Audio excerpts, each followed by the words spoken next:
20वीं पुतली ज्ञानवती ने जो कथा सुनाई वह इस प्रकार है।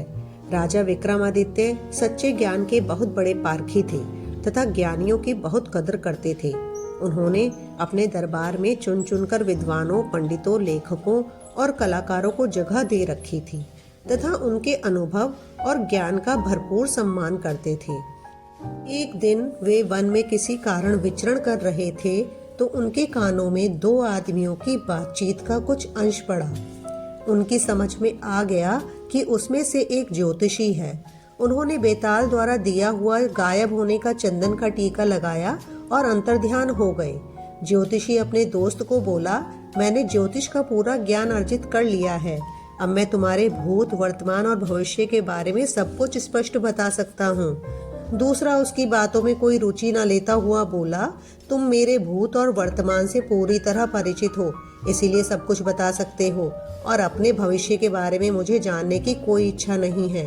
अच्छा होता तुम अपना ज्ञान अपने तक ही सीमित रखते। मगर ज्योतिषी रुकने वाला नहीं था। वह बोला, इन बिखरी हुई हड्डियों को देख रहे हो? मैं इन हड्डियों को देखते हुए बता सकता हूँ कि ये हड्डियाँ किस जानवर की हैं तथा जानवर के साथ क्या क्या बीता। लेकिन उसके दोस्त ने फिर भी उसकी बातों में अपनी रुचि नहीं जताई। तभी ज्योतिषी की नजर जमीन पर पड़े पद चिन्हों पर गई।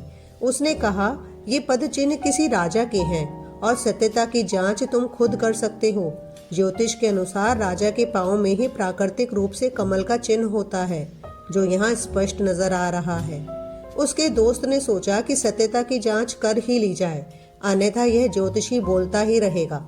पद चिन्हों का अनुसरण करते करते वे जंगल में अंदर जाते गए। जहाँ पद चिन्ह समाप्त होते थे वहाँ कुल्हाड़ी लिए एक लकड़हारा खड़ा था तथा कुल्हाड़ी से एक पेड़ काट रहा था। ज्योतिषी ने उसे अपने पांव दिखाने को कहा।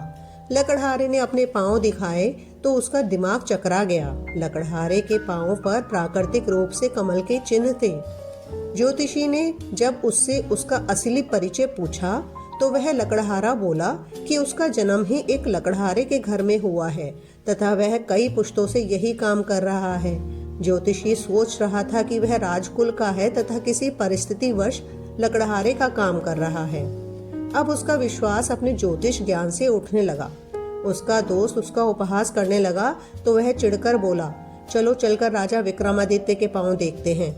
अगर उनके पांव पर कमल चिन्ह नहीं हुआ तो मैं समूचे ज्योतिष शास्त्र को झूठा मानूंगा और मान लूंगा कि मेरा ज्योतिष अध्ययन बेकार चला गया।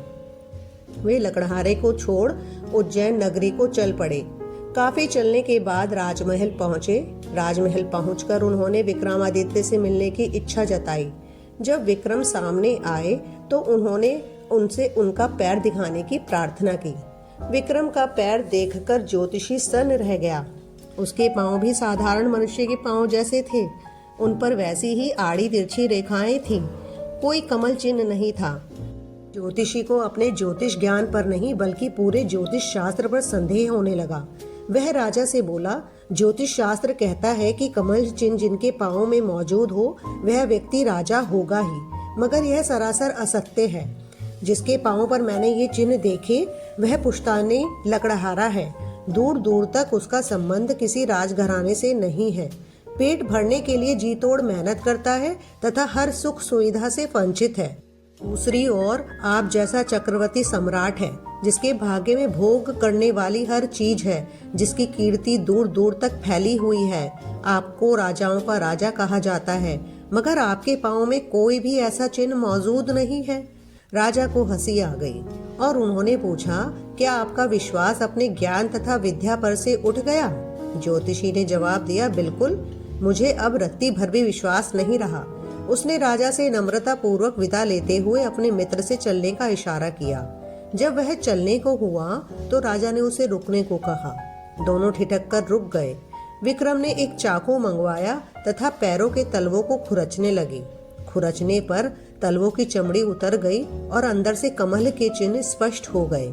ज्योतिषी को हद प्रभ देखकर विक्रम राजा ने कहा, हे ज्योतिषी महाराज, आपके ज्ञान में कोई कमी नहीं है, लेकिन आपका ज्ञान तब तक अधूरा रहेगा जब तक आप अपने ज्ञान की डींगे हाँकेंगे और जब तब उसकी जांच करते रहेंगे।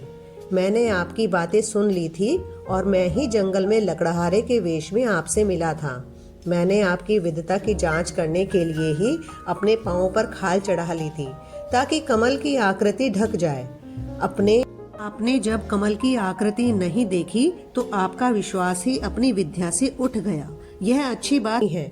ज्योतिषी समझ गया राजा क्या कहना चाहते हैं। उसने तय कर लिया कि वह सच्चे ज्ञान की जांच के भौंडे तरीकों से बचेगा तथा बड़बोलेपन से परहेज करेगा।